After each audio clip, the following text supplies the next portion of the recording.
नमस्कार दर्शकों, धर्मार्थ चैनल के गरुड़ पुराण अनुसूची के भाग 12 में आपका स्वागत है। कई बार ऐसी परिस्थितियां हो जाती हैं जिनसे आपको आपके मृत परिजनों से इतना अधिक लगाव होता है कि वह आपके सपनों में भी दिखाई देते हैं। गरुड़ पुराण के अनुसार पितृपक्ष में परिजनों का सपने में दिखना एक विशेष प्रकार का संकेत होता है। आपको यह भी संकेत मिलता है कि आपके पूर्वज आपसे क्या आशा रखते हैं और मृत्यु के बाद उनकी आत्मा संतुष्ट है या नहीं। ऐसे अनेकों सपने होते हैं जो आपको अलग अलग संकेत देते हैं।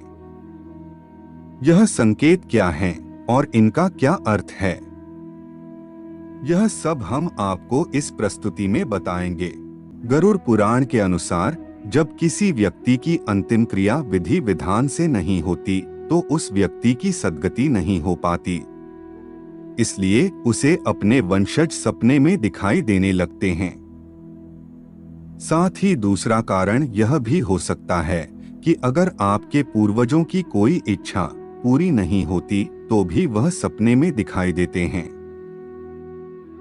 यदि आपके परिजन स्वस्थ अवस्था में और अपनी आयु पूरी करने के बाद स्वर्गवासी हुए हैं और सपने में बीमार या कष्ट में दिख रहे हैं, तो इसका अर्थ यह हुआ कि उनकी आत्मा को शांति नहीं मिली है।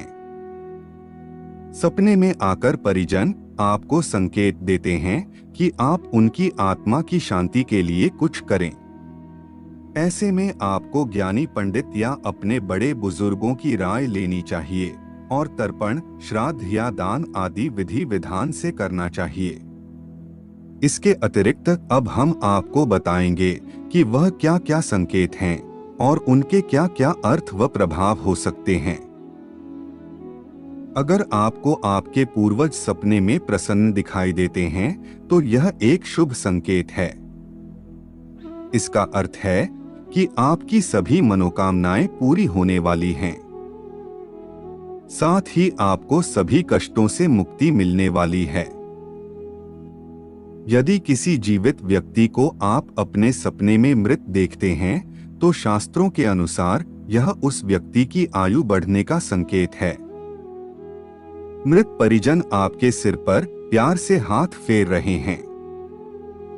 इस तरह का सपना आना बहुत ही शुभ माना जाता है।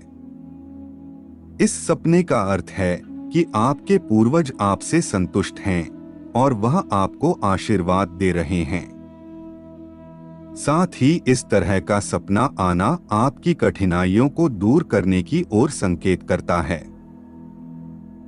कई बार आपने सपने में देखा होगा कि आपके पूर्वज आपकी ओर हाथ बढ़ा रहे हैं, तो समझ जाएं कि वह आपके जीवन में आ रही बाधाओं और परेशानियों से दुखी हैं और वह आपके दुखों को कम करने के लिए आपकी ओर हाथ बढ़ाकर आपकी सहायता करना चाहते हैं। घर में अगर कोई महिला गर्भवती है और उस महिला को बार बार सपने में मृत पूर्वज दिखाई दे रहे हैं, तो यह इस बात का संकेत है कि वह आपके घर में दोबारा जन्म ले सकते हैं। इसके अतिरिक्त अगर घर के किसी भी सदस्य को बच्चे के रूप में दिखाई दें, तो इसका अर्थ है कि वह जल्द ही लौटकर आपके घर में आने वाले हैं। यदि आपको अपने पूर्वज सपने में रोते हुए दिखाई दे रहे हैं, तो इसका अर्थ यह हुआ कि वह किसी तरह के कष्ट में हैं और उनकी आत्मा की शांति के लिए आपको पिंडदान या दान करना चाहिए। उपाय स्वरूप आपको यह कार्य करने चाहिए। जैसे पितृपक्ष में पितरों की शांति के लिए विधि विधान पूर्वक श्राद्ध कर्म करना चाहिए। इसके अतिरिक्त आप चाहें तो पितरों की शांति के लिए पंच बलि दान भी कर सकते हैं। इसके लिए आपको पितरों के नाम से भोजन बनाकर ब्राह्मण, कुत्ते, बिल्ली, कोएं और गाय को दान करना चाहिए। गरुड़ पुराण के अनुसार गया श्राद्ध का बहुत महत्व बताया गया है। गया में जाकर श्राद्ध कराने से 100 पीढ़ियों का उद्धार होता है और पितरों की आत्मा को शांति मिलती है। यान्ति देवव्रता देवान, पितृन्यान्ति पितृव्रता, भूतानि यान्ति भूतेज्या, यान्ति मद्याजिनोपि मां। श्री कृष्ण कहते हैं कि देवताओं को पूजने वाले देवताओं को प्राप्त होते हैं, पितरों को पूजने वाले पितरों को प्राप्त होते हैं, भूतों को पूजने वाले भूतों को प्राप्त होते हैं, और मेरा पूजन करने वाले भक्त मुझको ही प्राप्त होते हैं। इसीलिए मेरे भक्तों का पुनर्जन्म नहीं होता। पितृलोक में भी पुण्यात्मा ही पहुंचती है, जहां वह अपने पितरों के साथ सुखपूर्वक समय बिताकर पुनः जन्म लेती है। गीता के पाठ से भी पितृ दोष से मुक्ति पाई जा सकती है। पितरों के निमित्त पढ़े गए गीता पाठ से पितरों को मुक्ति मिलती है।